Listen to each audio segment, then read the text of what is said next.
নাহমাদুহু ওয়া নুসাল্লি আলা রাসূলিহিল কারীম আম্মা বাদ। আল্লাহুম্মা সাল্লি ওয়া সাল্লিম আলা নবিয়িনা মুহাম্মদ। আল্লাহুম্মা সাল্লি আলা সাইয়্যিদিনা মুহাম্মদ ওয়াসিলাতি ইলাইকা ওয়া আলিহি ওয়া সাল্লিম। বিসমিল্লাহির রহমানির রহিম। ইয়্যাকা না'বুদু ওয়া ইয়্যাকা নাস্তাঈন। ওয়া মা তাওফীকি ইল্লা বিল্লাহ। মাননীয় স্পিকার, আপনাকে অসংখ্য ধন্যবাদ। এই মহান সংসদ আপনি প্রায় 7 বারের মতো সংসদ সদস্য হিসাবে নির্বাচিত হয়েছিলেন। অতীতের পার্লামেন্ট আপনার চেয়ে বেশি এইখানে কেউ অভিজ্ঞ নয়। আপনি একজন বীর মুক্তিযোদ্ধা এবং আপনি স্বাধীনতার একজন ইতিহাসের বটবৃক্ষ হিসাবে স্বরাষ্ট্রমন্ত্রী উল্লেখ করেছেন। আমি ওনার সাথে সম্পূর্ণ একমত। মাননীয় স্পিকার, আজকে আমাদের এই মহান সংসদে আমি সর্বপ্রথম বিশেষ করে আমাদের মাননীয় সংসদ সদস্য অত্যন্ত প্রবীণ এবং ইতিহাসবিদ, উনি যেই কথাগুলো উল্লেখ করেছেন আমি মনে করি এগুলোর জবাব দেওয়ার কোনো প্রয়োজন নেই। তার কারণ হচ্ছে জাতি জামাত ইসলামীকে ইতিহাসের কাঠগড়ায় এইবারের নির্বাচনে আনুপাতিক হারে ভোটের সংখ্যার দিক থেকে জাতি আমাদেরকে স্বীকৃতি দিয়ে দিয়েছে আমরা যে দেশপ্রেমিক, আমরা দেশকে ভালোবাসি, দেশের মানুষকে ভালোবাসি। আজকে কথা উঠেছে মুক্তিযোদ্ধা সম্পর্কে। জামাত ইসলামী এই পর্যন্ত স্বাধীনতার ইতিহাস সম্পর্কে জামাত ইসলামীর পক্ষ থেকে স্পষ্ট বক্তব্য দিয়ে দেওয়া হয়েছে মাননীয় স্পিকার। তাই এই মহান সংসদে মেহেরবানি করে দয়া করে অতীতের ইতিহাস নিয়ে বর্তমান এই জামাত ইসলামীকে বিশ্লেষণ করে জামাত ইসলামীকে দোষারোপ করার চেষ্টা করা আমার মনে হয় মোটেই ঠিক হবে না।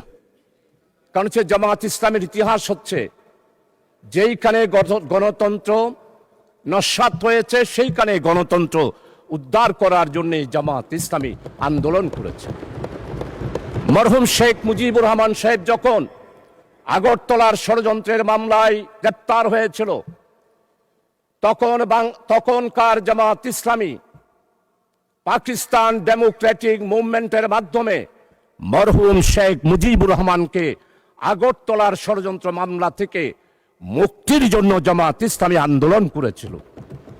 শুধু আন্দোলন নয় মাননীয় স্পিকার, আমাদের সাবেক আমির জামাত বিশ্ব ইসলামী আন্দোলনের নেতা, যিনি তৎকালীন পূর্ব পাকিস্তানের স্বাধিকার আদায়ের জন্য 1962 সালে বক্তব্য দিয়েছেন, 1967 সালে বক্তব্য দিয়েছেন, 1948 সালে বক্তব্য দিয়েছেন।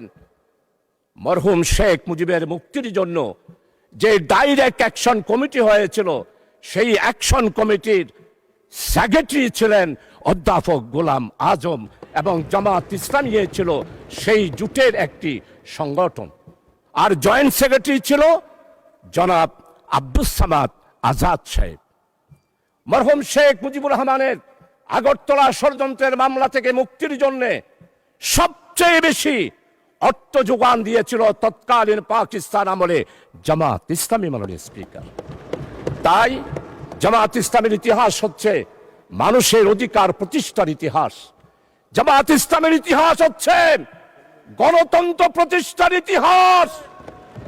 জামাত ইসলামীকে আপনারা বারবার অনেক তকমা দিয়েছিলেন, কোন তকমায় জনগণ বিশ্বাস করে নাই। আপনারা বলেছেন আমরা জঙ্গি।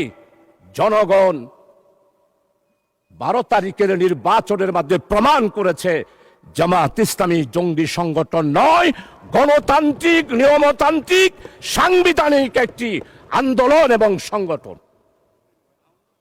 মাননীয় স্পিকার, জামাত ইসলামীর গণতান্ত্রিক ইতিহাস অনেক সময় লাগবে। আপনি যেহেতু আমাকে সময় নির্ধারণ করে দিয়েছেন, আজকে জামাত ইসলামীর ব্যাপারে শুধু এতটুকু বলতে চাই, ভুলে গেলে চলবে না। 1997 সালে দেশনেত্রী বেগম খালেদা জিয়া বৃহত্তর বিরোধী দলের নেতা ছিলেন। চট্টগ্রাম মেডিকেল কলেজে গেলেন, অবরুদ্ধ হয়ে গেল। ফ্যাসিস্ট স্বৈরাচার যারা বাংলাদেশে জঙ্গি কায়েম করেছিল, তারাই বেগম খালেদা জিয়াকে চট্টগ্রাম মেডিকেল কলেজে অবরুদ্ধ করেছিল। আজকে আমাদের মরহুম শহীদ সালাউদ্দিন কাদের চৌধুরীর ছেলে আছে হুম্মাম কাদের, আমাদের সম্মানিত অর্থমন্ত্রী, চট্টলার কৃতি সন্তান, যার পরিবারে উনার আব্বা নয়, উনার দাদা থেকেই মন্ত্রিত্ব ওনারা পেয়ে আসতেছেন। সেই রকম সম্ভ্রান্ত পরিবারের সন্তান উনিও দেশনেত্রী বেগম খালেদা জিয়ার সাথে মেডিকেল কলেজে ছিলেন। আজকে সম্মানিত অর্থমন্ত্রী, আপনি স্বীকার করবেন, সর্বপ্রথম টেলিফোন করেছিল মরহুম শহীদ সালাউদ্দিন কাদের চৌধুরী আমির শাহজাহান চৌধুরীকে। আমি তো জামাত, আমি তো শিবির, কিন্তু সেই দিন আমরা জামাত শিবিরেরা চট্টগ্রাম মেডিকেল কলেজ থেকে দেশনেত্রী বেগম খালেদা জিয়াকে সালাউদ্দিন কাদের চৌধুরীর আহ্বানে জামাত এবং শিবির সেই দিন বেগম খালেদা জিয়াকে আমরা উদ্ধার করেছিলাম। মাননীয় স্পিকার, আজকে স্বাধীনতার কথা বলা হয়, সর্বপ্রথম একটি মাত্র রাজনৈতিক দল পূর্ব পাকিস্তানের স্বাধিকার কোন পথে আসবে এই ব্যাপারে সর্বপ্রথম পূর্ব পাকিস্তান থেকে যিনি বক্তব্য দিয়েছিলেন তিনি হচ্ছেন প্রফেসর গোলাম আজম। 1970 সালের নির্বাচন হলো, নির্বাচনের পর সর্বপ্রথম একটি রাজনৈতিক দলের পক্ষ থেকে সমস্ত পত্রিকা সাক্ষী ট্রান্সপার্ট পাওয়ার শেখ মুজিবুর রহমান প্রফেসর গোলাম আজম বক্তব্য দিয়েছিলেন। আমরাই সেই দিন বলেছিলাম সংখ্যাগরিষ্ঠতা হিসেবে আওয়ামী লীগ যেহেতু জনগণ রায় দিয়েছে, তাই শেখ মুজিবের হাতেই ক্ষমতা হস্তান্তর করুন। আজকে সম্মানিত আমার অত্যন্ত পরম মুরব্বী ইতিহাসবিদ, আমি ওনার ফেসবুকে সব বক্তব্য শুনি, ওনার মনের ভিতরে অনেক আবেগ। 1757 সালের ইতিহাস আপনি তুলে ধরেছেন, পাল বংশের ইতিহাস তুলে ধরেছেন, কিন্তু আপনি কি ফরাজি আন্দোলন, ফকির আন্দোলন, খেলাফত আন্দোলন, ওয়াহাবি আন্দোলন, ওলামায়ে কেরামদের ইতিহাস আপনি তুলে ধরেন নাই? সেই দিন আমাদের খেলাফত আন্দোলন, ওয়াহাবি আন্দোলন, ফকির আন্দোলন, মজলুম আন্দোলন, হাজী শরীয়তুল্লাহর আন্দোলন আপনি যদি তুলে ধরতেন তাহলেই মনে করতাম আপনি একজন নিরপেক্ষ ব্যক্তি। এখন আমার মনে হচ্ছে আপনি নিরপেক্ষ নয়, আপনি শুধু জামাত ইসলামিয়ার মুসলমান আর ইসলামী আন্দোলনকে আঘাত করার জন্যই পার্লামেন্টে বক্তব্য রেখেছে। আমার নেতা, আমাদের অপোজিশনের লিডার, উনি মুক্তিযোদ্ধার পরিবারের সন্তান, শহীদ পরিবারের সন্তান, এটার উপরও আপনি আঘাত করেছেন। আপনার মনের বেদনা আমরা বুঝতে পারি। মাননীয় স্পিকার, জনাব প্রেসিডেন্ট ভাষণ দিয়েছেন, সেই ভাষণের ব্যাপারে মাননীয় সংসদ সদস্যবৃন্দ অনেকেই ওনাকে সাধুবাদ জানিয়েছেন। আমরা এটার বিরোধিতা করি না, কিন্তু আমরা স্পষ্ট বলতে চাই, জনাব প্রেসিডেন্ট, আপনি শপথ ভঙ্গ করেছেন, আপনি জাতিকে বিভ্রান্ত করেছেন। আপনি বলেছেন প্রধানমন্ত্রীর পদত্যাগ আপনার কাছে পৌঁছে নাই, আপনি নাকি সেটা গ্রহণ করেন নাই। তাহলে আপনারাই বিচার করেন সংসদে, একজন প্রেসিডেন্ট শপথ নেওয়ার পর কিভাবে জাতিকে বিভ্রান্ত করার জন্য ইন্টারিয়াম গভর্নমেন্ট গঠন হওয়ার 6 মাসের পরেও উনি বললেন শেখ হাসিনার পদত্যাগপত্র আমার কাছে পৌঁছে নাই।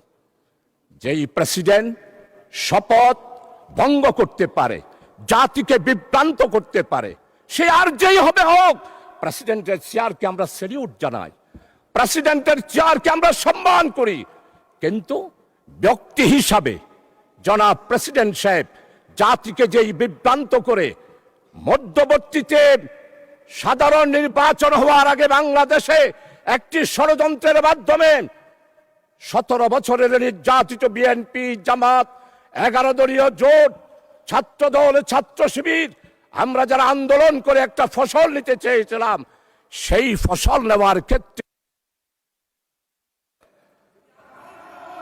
মাননীয় সদস্য, মাননীয় সদস্য, আপনি 2 মিনিটের মধ্যে কনক্লুড করেন। অ্যানাদার 2 মিনিটস, 2 মিনিটে শেষ করুন। আচ্ছা ঠিক আছে মাননীয় স্পিকার, আপনার কথা আমি অবশ্যই শেষ করব। মাননীয় স্পিকার, আমাদের নেতৃবৃন্দ আজকে মওলানা মতিউর রহমান নিজামী নেই, 10 বছর পার্লামেন্টে ছিলেন, আপনি তার সাক্ষী।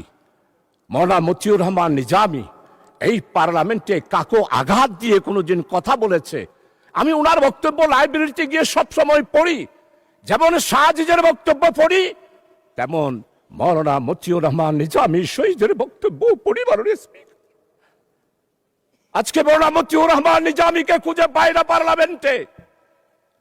আল্লামা হযরত মাওলানা দেলোয়ার হোসেন সাইদি রহমতুল্লাহ আলাইহি উনি এইখানে বক্তব্য রেখেছেন। আজকের সম্মানিত মির্জা ফখরুল ইসলাম মহাসচিব, চরমভাবে শ্রদ্ধা করি, উনি আমাদের কৃষি মন্ত্রী মওলানা মতিউর রহমান নিজামীর স্টেট মিনিস্টার ছিলেন, প্রতিমন্ত্রী ছিলেন। উনি এত ভালো ভালো পদক্ষেপ নিয়েছেন কৃষি ডিপার্টমেন্টে।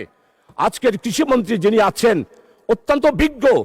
আমার মনে হয় আমাদের মির্জা ফখরুল ইসলাম সাহেবের রেখে যাওয়া, মওলানা মতিউর রহমান নিজে রেখে যাওয়া কৃষি মন্ত্রণালয়ে উনি সেই পদক্ষেপগুলো গ্রহণ করছেন।